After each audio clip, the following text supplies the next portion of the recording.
दोस्तों, एक खुशहाल परिवार वो होता है जिसके सभी सदस्य एक दूसरे की भावनाओं को समझते हुए मिलजुल कर रहें। ना सिर्फ भावनाएं बल्कि हमें एक दूसरे की परेशानियों को भी समझना होता है। हालांकि ये और बात है कि हम अक्सर ऐसा नहीं करते। हर कोई अपनी ही धुन में मग्न होता है। खास करके किशोर युवा अपनी कल्पनाओं के घोड़े पर इस तरह से सवार होते हैं कि ना उन्हें खुद से अपना भला बुरा समझ आता है और ना ही वो अपने माता पिता की सुनने को तैयार होते हैं। आज की वीडियो एक ऐसे ही किशोर की सच्ची घटना है जिसने अपने परिवार की मजबूरी समझने की बजाय अपनी जिद को महत्व दिया और खुद को इतनी बड़ी मुसीबत में डाल दिया, जिस मुसीबत से निकल कर आना किसी किशोर तो क्या एक वयस्क पुरुष के लिए भी असंभव सा ही कार्य था। आखिर उस किशोर के साथ क्या घटित हुआ था और क्या खुद को मुसीबत में डालने के बाद वो उस मुसीबत से निकल पाया, ये जानने के लिए वीडियो से अंत तक अवश्य जुड़े रहिएगा। दोस्तों, शायद आपने ब्लैक थर्सडे के बारे में पहले भी सुना हो। यदि नहीं सुना तो मैं संक्षेप में बता देता हूं कि 24 अक्टूबर वर्ष 1929 के दिन न्यूयॉर्क स्टॉक मार्केट बड़ी ही बुरी तरह से क्रैश हुआ था और इस रोज़ वीरवार का दिन था। यही कारण है कि इस दिन या कहिए इस पूरी घटना को ही ब्लैक थर्सडे नाम दिया गया है। शेयर बाजार में आई गिरावट इतनी भयंकर थी कि न सिर्फ अगले कई सप्ताह या महीनों तक बल्कि कई वर्षों तक लगातार प्रतिदिन दुनिया भर में शेयर औंधे मुंह गिरते रहे। वर्ष 1929 से शुरू हुई ये मंदी अगले 10 वर्षों तक यानी वर्ष 1939 तक प्रभावित रही, जिस वजह से आधुनिक दुनिया पहली बार वैश्विक महामंदी का गंभीर रूप से शिकार हो गई। लाखों कंपनियों का दिवाला निकल गया, बैंक बर्बाद हो गए। दिवाला निकल चुकी कंपनियों में काम करने वाले कर्मियों को आनन फानन में या तो नौकरी से निकाल दिया गया या फिर उन सबकी तनख्वाह रोक दी गई, क्योंकि कंपनियों के पास अपने कर्मियों को तनख्वाह देने हेतु धन ही नहीं था। ये 15 जुलाई वर्ष 1939 का समय था। एक हताश पिता जो इस मंदी के युग में भी अपने चारों बच्चों के पालन पोषण को लेकर लगातार मेहनत कर रहा था, को उम्मीद थी कि आज कई महीनों से रुकी उसकी तनख्वाह उसे मिल जाएगी। ये पिता, जिनका नाम डोनाल्ड फेंडलर था, अमेरिका के उत्तरी पूर्वी हिस्से में स्थित मैन राज्य के एक छोटे से शहर न्यूपोर्ट में रहा करते थे। न्यूपोर्ट प्रकृति के बेहद करीब है। यहाँ घने जंगल और ऊंचे पहाड़ है। यहाँ के माउंट कटाडिन पर्वत की ऊंचाई 5000 फीट से भी अधिक है। खैर, डोनाल्ड फेंडलर जब अपने दफ्तर गए तो उन्हें पता चला कि इस सप्ताह कंपनी ने धन की कमी के चलते फिर से कर्मचारियों की छटनी की है और इस छटनी में उनका भी नाम था। यानी तनख्वाह मिलने की उम्मीद लगाए डोनाल्ड को नौकरी से ही निकाल बाहर कर दिया गया था। तंग हालात में 4 बच्चों का पालन पोषण कर रहे डोनाल्ड के लिए ये खबर बड़ी ही कष्टदायी थी। फिर भी उन्होंने किसी तरह से खुद को संभालते हुए अपनी उस तनख्वाह की मांग की जिसे कंपनी ने कई महीनों से रोका हुआ था। परंतु डोनाल्ड से कहा गया कि अभी उनकी तनख्वाह नहीं दी जा सकती, बल्कि इसके लिए उन्हें कुछ महीनों तक और इंतज़ार करना होगा। ये सुनकर बेचारे डोनाल्ड पूरी तरह से परेशान हो गए। असल में उन्होंने अपनी पत्नी और सभी बच्चों से ये वादा किया था कि आज वो उन सबको घुमा कर लाएगा और वो सब बाहर ही भोजन करेंगे। अपने परिवार से किए गए इस तरह के वायदे डोनाल्ड पहले भी कई बार तोड़ चुके थे और अब एक बार फिर से उन्हें अपनी कही बात से पलटना था। वो घर जाते जाते यही सोच रहे थे कि आखिर कैसे अपने बच्चों को समझाया जाए, क्योंकि उनके बच्चे तो सुबह से ही बाहर घूमकर आने की पूरी तैयारी में जुटे हुए थे।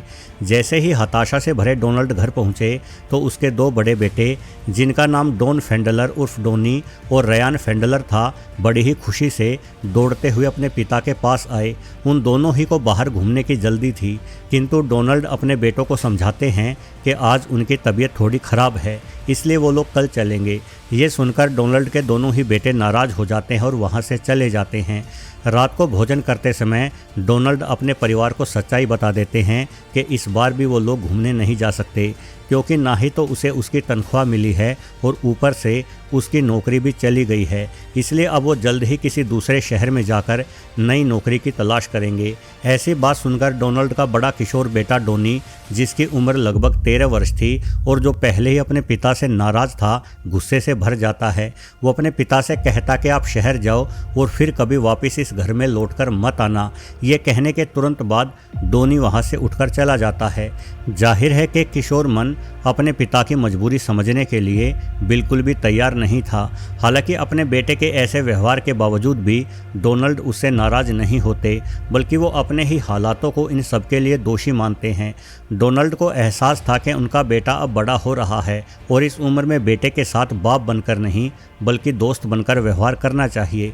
यही वजह रही कि अपने नाराज बेटे डोनी को मनाने के लिए डोनाल्ड उसे अगले ही रोज़ मैन राज्य के ऊंचे पर्वत माउंट कटाडिन पर घुमाकर लाने का फैसला करते हैं। हालांकि उनके सर पर अनेकों चिंताएं थी, किंतु फिलहाल उन्हें अपने बेटे की नाराज़गी को दूर करना अधिक जरूरी लग रहा था। अगले दिन डोनाल्ड अपने तीनों बेटों सहित माउंट कटाडिन की ओर रवाना हो जाते हैं। अब चूंकि ये एक पहाड़ी सफ़र था, इसलिए डोनाल्ड की पत्नी, जिनका नाम रूथ था, अपने छोटे बच्चे जो कि एक लड़की थी, के साथ घर पर ही रुकने का फैसला करती है। डोनाल्ड और उनके तीनों बेटों के इस सफ़र के दौरान बीच रास्ते से उनके साथ हेनरी नामक एक शख्स भी हो लेते हैं। हेनरी डोनाल्ड के पारिवारिक जानकार होने के साथ साथ पहाड़ों पर चढ़ने में भी माहिर थे। यही वजह रही कि गाइड के तौर पर डोनाल्ड उन्हें अपने साथ ले लेते हैं। उस रोज़ उन सभी को कटाडिन पर्वत के पास पहुंचते पहुंचते रात हो जाती है। वो सब लोग आग जलाकर नाच गाना करते हुए खुशियां मनाते हैं। डोनाल्ड भी अपने नाराज बेटे डोनी की नाराज़गी दूर होते देख थोड़े समय के लिए अपने दुख दर्द को भुला चुका था, लेकिन किसे पता था कि आने वाला समय उस पूरे परिवार के लिए और भी अधिक पीड़ादायक होने वाला है। अगली सुबह डोनाल्ड अपने बेटे और गाइड हेनरी के साथ कटाडिन पर्वत की चढ़ाई शुरू करते हैं। सभी लोग खुशी और मस्ती के साथ आगे बढ़े जा रहे होते हैं, लेकिन बीच रास्ते में उन्हें एक अन्य दल मिला। ये दल पहाड़ी चढ़ाई से वापस नीचे उतरकर आ रहा था। दल ने डोनाल्ड और उसके परिवार के साथ एक छोटी मुलाकात की और बताया कि ऊपर का मौसम बेहद ही ख़राब है, ऐसे में बेहतर होगा कि वो लोग वापस लौट जाएं। ये सुनकर डोनाल्ड का परेशान हो जाना स्वाभाविक था। उन लोगों के पास ना ही तो ख़राब मौसम का सामना करने हेतु पर्याप्त कपड़े थे और ना ही अन्य साजो सामान। इसलिए डोनाल्ड अपने बच्चों को वापस लौट चलने की सलाह देता है और जाहिर है कि यह सलाह डोनाल्ड के जोश से भरे बेटे डोनी को बिल्कुल भी पसंद नहीं आती। वो अपने पिता के साथ झगड़ा करना शुरू कर देता है। उसे लगता है कि उसके पिता फिर से कोई बहाना बना रहे हैं। वो बोलता है कि क्या हमने पहले कभी खराब मौसम नहीं देखा? आंधी बारिश जैसे तमाम मौसम हमने देखे हैं, आखिर एक पहाड़ की चोटी पर इससे खराब और क्या ही होगा। डोनी ने साफ साफ कह दिया कि अगर कोई पर्वतीय चोटी की ओर नहीं भी गया तो वो अकेला ही चला जाएगा। पहले से ही दुखी एक पिता अपने बेटे को समझाने में पूरी तरह से विफल रहे, इसलिए मजबूरन वो पिता डोनी को आगे बढ़ने की इजाज़त दे देते हैं। हालांकि डोनाल्ड खुद इस सफ़र में डोनी के साथ नहीं जाते, क्योंकि उनके साथ उनका सबसे छोटा बेटा भी था, जिसकी उम्र मात्र 6 वर्ष ही थी। एक छोटे बच्चे के लिए ऐसी पहाड़ी चढ़ाई खराब मौसम के दौरान असंभव थी, इसलिए डोनाल्ड अपने छोटे बेटे के साथ अपने सफ़र को वहीं समाप्त करना तय कर लेते हैं। डोनाल्ड का दूसरा बेटा रायन भी अपने पिता की मजबूरी समझते हुए वापस लौटना चाहता था, परंतु डोनाल्ड उसे भी अपने भाई के साथ आगे भेज देते हैं ताकि रायन अपने गुस्सैल स्वभाव के भाई का ध्यान रख सके। डोनाल्ड को उनके गाइड और दोस्त हेनरी यकीन दिलाते हैं कि वो लोग आज शाम तक ही चोटी तक पहुंचकर वापस आ जाएंगे और इस तरह से परिवार का ये एक समूह अब 2 हिस्सों में बंट जाता है। एक और डोनाल्ड और उनका सबसे छोटा बेटा वापस नीचे की ओर आना शुरू कर देते हैं, तो दूसरी ओर डोनाल्ड के 2 बड़े बेटे डोनी एवं रायन अपने गाइड हेनरी के साथ सफ़र को आगे बढ़ाते हैं और अगले कुछ घंटों के सफ़र के दौरान ये तीनों सुरक्षित चोटी पर भी पहुंच जाते हैं। लेकिन तब तक मौसम बेहद ही ख़राब हो चला था। ये मौसम बड़ा ही अजीब था। ऊपर आसमान में बिजलियां कड़कने लगती हैं तो हवाएं भी तूफ़ानी रफ्तार से चलना शुरू हो जाती हैं। दिन के समय ही अंधियारा छा जाता है, साथ ही चारों ओर घना कोहरा फैल जाने के कारण वो तीनों मात्र चंद फीट की दूरी से आगे कुछ भी देख नहीं पा रहे थे। अनुभवी पर्वतारोही हेनरी ने भी अपने पूरे जीवन काल में इतने खराब मौसम का सामना कभी नहीं किया था। वो डोनाल्ड के दोनों बेटों डोनी और रायन को लेकर तेज़ गति लिए पर्वत से नीचे उतरने लगते हैं, किंतु दृश्यता बेहद खराब होने के कारण वो लोग रास्ता भटक जाते हैं। ऐसे हालात में रायन अपने भाई डोनी के ऊपर नाराज हो जाता है। वो डोनी से बोलता है कि हम इस मुसीबत में केवल तुम्हारी वजह से ही फंसे हैं, यहाँ तक कि हमारे पिता भी तुम्हारी वजह से ही इतने अधिक परेशान रहते हैं। मुँह चढ़े डोनी को अपने भाई की ये बात तीर की तरह चुभती है। वो कहता है कि यदि सब कुछ मेरी वजह से ही हो रहा है तो ठीक है, मुझे घर वापस लौटना ही नहीं है। ऐसा बोलकर डोनी पहाड़ पर एक अनजान डगर की ओर तेजी से भाग जाता है। ये सब देखकर गाइड हेनरी और डोनी का भाई रायन उसका पीछा करते हैं, किंतु तेजी से दौड़ता डोनी कोहरे में गायब हो जाता है। हेनरी और रायन कई घंटों तक उसकी खोजबीन करते हैं, परंतु वो लोग सफल नहीं हो पाते। अब तक अंधेरा भी होने लगता है, मौसम पहले से भी अधिक खराब हो चुका होता है। इसलिए हेनरी रायन को समझाते हैं कि हमको वापस लौटकर पुलिस की सहायता लेनी होगी। उसके बाद हेनरी खराब मौसम और घने कोहरे के बावजूद भी किसी तरह से रायन को सफलतापूर्वक पहाड़ की चोटी से नीचे उतार लाते हैं। जब हेनरी और रायन नीचे आकर कैंप में रुके डोनाल्ड को पूरा माजरा समझाते हैं तो जाहिर है कि यह सुनकर डोनाल्ड को गहरा आघात पहुंचता है। डोनाल्ड जानते थे कि उनका बेटा डोनी थोड़ा गुस्सैल स्वभाव का अवश्य है, किंतु वो इतना बड़ा कदम उठा लेगा ऐसा डोनाल्ड ने पहले कभी नहीं सोचा था। इसके तुरंत बाद डोनाल्ड बचाव दल से संपर्क करते हैं और जल्द ही एक बड़ा बचाव दल डोनी की खोज में निकलने के लिए तैयार हो जाता है। हालांकि उस रोज रात हो चुकी थी, इसलिए बचाव दल अगली सुबह इस मिशन को शुरू करता है। उधर घने जंगल से घिरे पहाड़ पर बिताई गई एक ही रात डोनी के सारे घमंड को चकनाचूर कर देती है। रात के अंधेरे में उसे भांति भांति के जानवरों की आवाज़ें सुनती है। जंगल के इस हिस्से में खूंखार भालू निवास करते थे, जिनकी चिल्लाहटों को सुन सुनकर डोनी का कलेजा मुंह को आ जाता है। उसे वो कहानी याद आती है जो रास्ते में उनके गाइड हेनरी ने उसे सुनाई थी। हेनरी ने उसे बताया था कि इस जंगली इलाके में रहने वाले मूल आदिवासी लोग यानी रेड इंडियंस अक्सर एक ऐसी आत्मा की बातें किया करते हैं जिसके बड़े बड़े सींग और बेहद बड़े पंख हैं।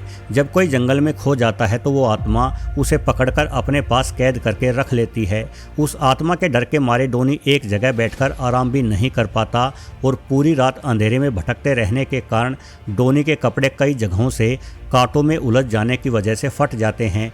कपड़े फटने के कारण वो लगभग अर्धनग्न अवस्था में आ चुका होता है। उधर अगली रोज सुबह होते ही डोनी की खोज बचाव दल द्वारा बड़े पैमाने पर शुरू की जाती है। डोनी की मां और अन्य पड़ोसी एवं रिश्तेदारों को भी इस पूरे मामले के बारे में पता चलता है, तो हर कोई धीरे धीरे मदद के लिए कटाडिन पर्वत के आसपास इकट्ठा होने लगता है।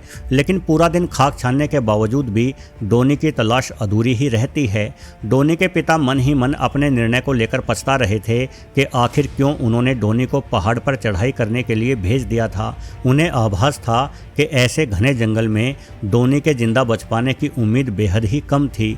उधर अपने शरीर में कांटों के जख्म खाए डोनी के जूते भी पथरीली सतह से टकराते हुए फट चुके थे, जिस वजह से अब उसके पैर भी जख्मी होने लगे थे। वो अब हर हाल में वापस घर लौटना चाहता था। उसे एहसास हो गया था कि उसके पिता उसकी कितनी फिक्र करते थे। वो मन ही मन सोचता है कि यदि मैं वापस घर लौट गया तो एक अच्छा बेटा बनने की पूरी कोशिश करूंगा।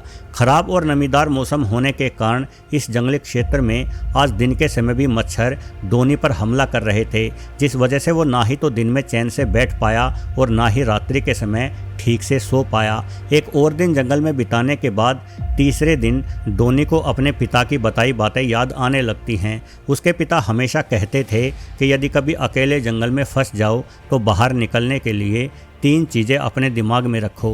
पहला, कभी घबराना नहीं है। दूसरा, कभी हार नहीं मानना है। और तीसरा, किसी नदी को ढूंढो एवं उसके साथ साथ बहाव की दिशा में चलना शुरू कर दो। नदी तुम्हें रास्ते से नहीं भटकने देगी और नदी के आसपास किसी इंसानी बस्ती के मिलने की संभावना भी सबसे अधिक होती है। सौभाग्य से उस रोज़ डोनी को एक नदी दिखाई पड़ती है और वो नदी के साथ ही आगे बढ़ने लगता है। लेकिन नदी को खोज लेने के बावजूद भी डोनी का सफ़र आसान नहीं होने वाला था, बल्कि ये सफ़र बेहद लंबा हो चला था। पूरे दिन चलते रहने के कारण डोनी के जख्मी पैरों से खून बहने लगा। वो अधिकतर समय नदी किनारे मौजूद कीचड़ पर ही चला था, जिस कारण उसके शरीर पर कई सारी जोंक चढ़ गई थी और इन जोंकों से खुद के शरीर को छुड़ा पाना उसके लिए काफ़ी मुश्किल हो रहा था। इस जंगली इलाके में बदलते मौसम का भी कोई भरोसा नहीं था। कभी अचानक बारिश होने लगती तो कभी तेज़ हवाएं चलना शुरू हो जाती और ऐसे कठोर मौसम से बचने के लिए डोनी के पास कोई अच्छे कपड़े नहीं थे। भोजन के लिए वो केवल जंगली बेरी खाकर खुद को जिंदा रखे हुए था। नदी के साथ साथ यूं ही आगे बढ़ते हुए डोनी को 2 दिन और बीत गए। हालांकि अब तक उसको खोजने की कोशिशें भी बड़े पैमाने पर शुरू हो चुकी थी, किंतु कोई भी कोशिश कामयाब नहीं हो पा रही थी। जंगल में अकेले भटकते रहने के 5वें दिन डोनी को एक गुफा दिखाई पड़ती है। वो इस गुफा में प्रवेश करता है ये सोचकर कि शायद यहाँ से उसे कोई मदद मिल जाए। दिखने में ऐसा लग रहा था मानो इस गुफा में फिलहाल कोई नहीं रहता। शायद बहुत पहले ही कोई इंसान इसे छोड़कर चला गया था। फिर भी डोनी को उस गुफा में एक पुराना संदूक पड़ा हुआ मिला जिसमें एक कांटा था। डोनी ने वो कांटा अपने पास रख लिया और बाहर आ गया। इस कांटे से उसने नदी में मौजूद मछलियों को मारने की कोशिश की, क्योंकि वो हर रोज़ जंगली बेरी खाकर परेशान हो चुका था। किसी तरह से डोनी एक मछली पकड़ने में भी कामयाब हो जाता है, लेकिन उस मछली को पकाने के लिए उसके पास आग नहीं थी, इसलिए मजबूरन वो उस मछली को कच्चा खाना ही शुरू कर देता है। एक कच्ची बेस्वाद मछली को खाते हुए उसे याद आता है कि किस तरह से वो अपने घर में आराम से मेज कुर्सी पर बैठकर भोजन किया करता था, लेकिन उसने कभी भी उस भोजन की कदर नहीं जानी और आज वो एक बिना पकी मछली को खाने के लिए मजबूर है। ये सब सोचकर डोनी की आंखों से आंसू बहने लगते हैं। उसे एहसास होता है कि वो कितना बुरा इंसान है। डोनी को खोए हुए अब 6 दिन बीत चुके थे। 7वें दिन दोपहर को डोनी को खोजने वाले दल को भी एक गुफा दिखाई पड़ती है जिसके भीतर से लाश सड़ने जैसी बदबू आ रही थी। खोजी दल को लगा कि शायद डोनी इस गुफा में मौजूद है और अब वो मारा गया है, किंतु इस गुफा का प्रवेश द्वार इतना तंग था कि कोई भी खोजी इसके भीतर प्रवेश नहीं कर पाता। सब लोग उस गुफा के बाहर इकट्ठे हो जाते हैं। ऐसे में डोनी का भाई रायन कहता है कि उस गुफा के भीतर कोई बड़ा इंसान नहीं जा सकता, लेकिन एक बच्चा जरूर जा सकता है, और रायन खुद उस गुफा के भीतर प्रवेश करता है। कुछ देर बाद गुफा से वापस बाहर आकर रायन सबको बताता है कि उसका भाई डोनी गुफा में नहीं है, बल्कि वहां सड़ रही लाश किसी जानवर की है। ये खबर डोनी के पिता को काफ़ी राहत देने वाली थी। हालांकि उसी रोज़ अपने बेटे को खोजते हुए डोनी के पिता झाड़ियों में उलझकर गिर जाने की वजह से चोटिल हो जाते हैं। उनकी आंखों पर कुछ जख्म आए थे, जिसके चलते उन्हें अस्पताल में भर्ती कराना पड़ा। उधर अपने खो जाने के 8वें दिन बाद डोनी के हालात बेहद खराब हो चुके थे। लगातार सख्त पथरीली ज़मीन पर सोने की वजह से उसके शरीर के ऊपर कई जगहों पर जख्म हो जाते हैं। मच्छरों के काटे जाने की वजह से उसे तेज बुखार भी हो जाता है, जिस कारण इस रोज़ वो चलने के हालात में बिल्कुल भी नहीं था, बल्कि वो पूरा दिन एक ही स्थान पर पड़ा रहता है। शाम के समय डोनी को जब एक हेलीकॉप्टर की गड़गड़ाहट सुनाई देती है तो वो तेज़ी से उठकर चिल्लाने लगता है। जिस ओर वो हेलीकॉप्टर जाता है डोनी भी पीछे पीछे दौड़ता है, किंतु वो खुद को हेलीकॉप्टर की नज़र में नहीं ला पाता। इसके बाद भूख, प्यास, थकान, जख्म और बुखार से परेशान डोनी पूरी तरह से हार मान लेता है। उस रात उसे वही जंगली आत्मा नजर आती है जिस आत्मा के बारे में डोनी को उसके गाइड ने बताया था, जिस आत्मा के बड़े सींग और पंख थे, और वो आत्मा जंगल में खोए व्यक्तियों को अपने पंखों में लपेटकर अपने पास रख लेती थी। डोनी को एहसास होता है कि उस आत्मा ने उसे अपने पंखों में लपेट लिया है। हर रोज़ इस आत्मा के होने की कल्पना डोनी को डरा देती थी, लेकिन आज ये कल्पना, ये एहसास उसे बिल्कुल भी नहीं डरा रहा था, बल्कि उस आत्मा के पंख डोनी को नरम मुलायम गद्दे जैसा एहसास देते हैं। इस एहसास के साथ ही डोनी की आंखें बंद होने लगती है और वो सो जाता है। किंतु ये नींद कोई साधारण नींद नहीं थी, अपितु ये नींद हमेशा के लिए डोनी की आंखें बंद कर देने वाली थी।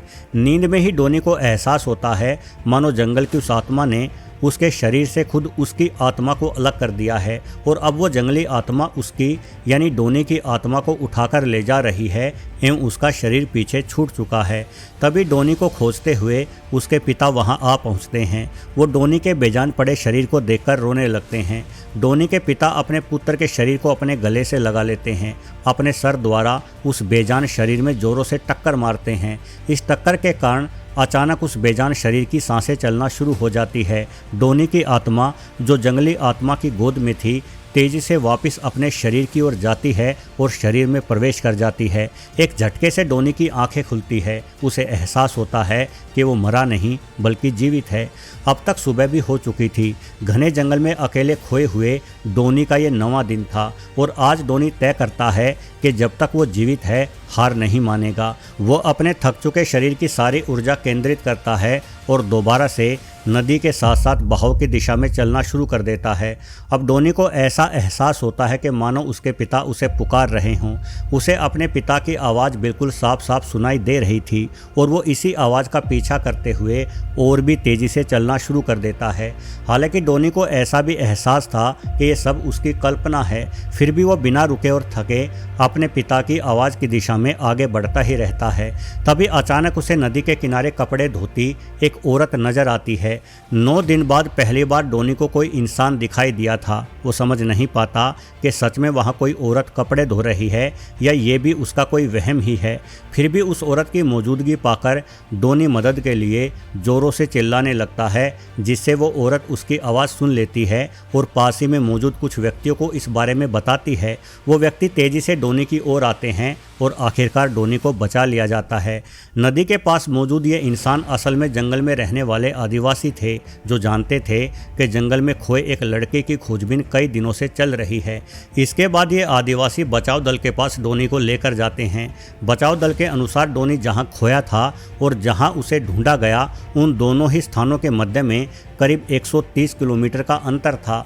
यानी उस लड़के ने प्रतिदिन औसतन 14 से 15 किलोमीटर का सफ़र तय किया था। याद रखिए, ये सफ़र किसी सड़क या पगडंडी पर नहीं, बल्कि खूंखार जंगली जानवरों से भरे और घनी झाड़ियों के मध्य से होकर जंगल के बीचों बीच में से किया गया था। ऐसे घने जंगलों में कुछ किलोमीटर का सफ़र ही इंसान को बुरी तरह से थका देता है। जब डोनी को अस्पताल में ले जाया गया तो वो भूख और पानी की कमी का बुरी तरह से शिकार था। हालांकि मामूली उपचार के बाद वो पूरी तरह से स्वस्थ हो गया। अस्पताल में ही डोनी अपने पिता से मिलता है। अपने बेटे को खोजते हुए डोनी के पिता की एक आंख जख्मी हो चुकी थी, परंतु सौभाग्य से वो भी जल्द ही ठीक हो गए। दोनों पिता पुत्र एक दूसरे के गले से लगकर काफ़ी देर तक रोते हैं। डोनी अपने हठी स्वभाव के लिए अपने पिता से माफ़ी मांगता है और वादा करता है कि आगे से वो एक आज्ञाकारी पुत्र बनकर दिखाएगा। वस्तुतः जो सबक उसके पिता उसे नहीं सिखा पाए थे, वो सबक डोनी को माँ प्रकृति ने सिखा दिया था। वर्ष 2016 में एक अच्छा जीवन जीते हुए 90 वर्ष की आयु में डॉन फेंडलर उर्फ डोनी का निधन हो गया। हालांकि उसके जीवन से जुड़ी यह घटना आज भी प्रेरणा के तौर पर अमेरिका और यूरोप के कई स्कूलों में पढ़ाई जाती है। वर्ष 2024 में सच्ची घटना को लेकर एक हॉलीवुड फिल्म भी बनाई गई, जिसका शीर्षक lost on A mountain in man था। आज के इस वीडियो में दिखाई गई अधिकांश वीडियो क्लिप उसी फिल्म से ली गई है। साथ ही इस पूरे वाक़या को लेकर एक उपन्यास भी वर्ष 1978 में प्रकाशित हो चुका है, जिसमें इस पूरे घटनाक्रम का विस्तार से उल्लेख है। वीडियो देखने के लिए आपका बहुत बहुत धन्यवाद।